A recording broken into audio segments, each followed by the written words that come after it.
Hello guys, good day po sa ating lahat. Update po tayo sa ating mga fry.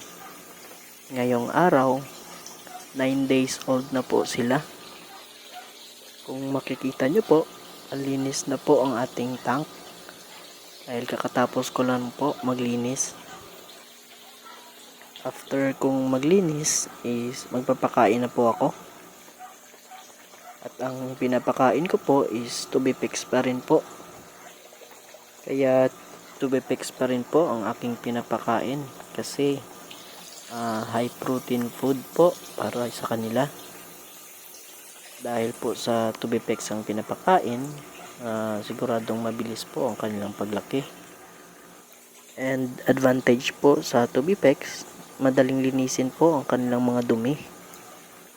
Pag commercial feeds naman po ang ating pinapakain, siguradong babagal yung kanilang paglaki at mabilis din pong dumumi yung ating hatching tank, lalo na po sa concrete po tayo nagpapalaki ng fingerlings or ng fry. Kaya maganda po talaga na Tubifix yung gamitin natin. Pero paalala lang po, sa Tubifix po mataas po ang tsansa na makakuha ang ating mga fry ng sakit. Kaya siguraduhin po natin na malinis yung Tubifix na pinapakain natin. Dapat na treat po natin ito ng maayos. Kung wala naman pong available na Tubifix sa inyong lugar, pwede naman po yung DAP niya. Kung wala rin pong available na DAP niya, mag BBS na lamang po kayo. Yung BBS na ready to feed na po, yung decapsulated baby brine shrimp. Ang BBS naman po is mataas naman po sa protina. Yun nga lang po, medyo mahal na siya. Pero sulit naman po pag yun pa rin po ang inyong ipapakain. Ang pagpapakain ko po ng BBS ay 3 times a day lamang po. Pero mas maganda po na ugaliin po nating i-check yung kanilang mga tiyan.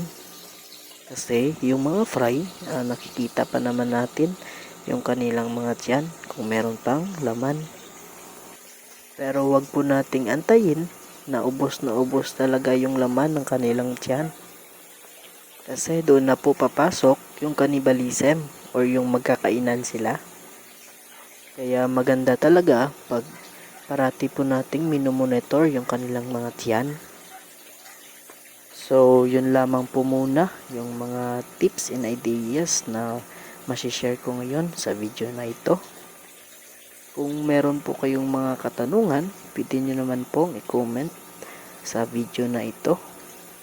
And susubukan po nating sagutin yung mga katanungan ninyo. So, hanggang dito na lang po muna ang ating video. I-update ko po kayo ulit sa ating mga fry. Yun lamang po at maraming salamat.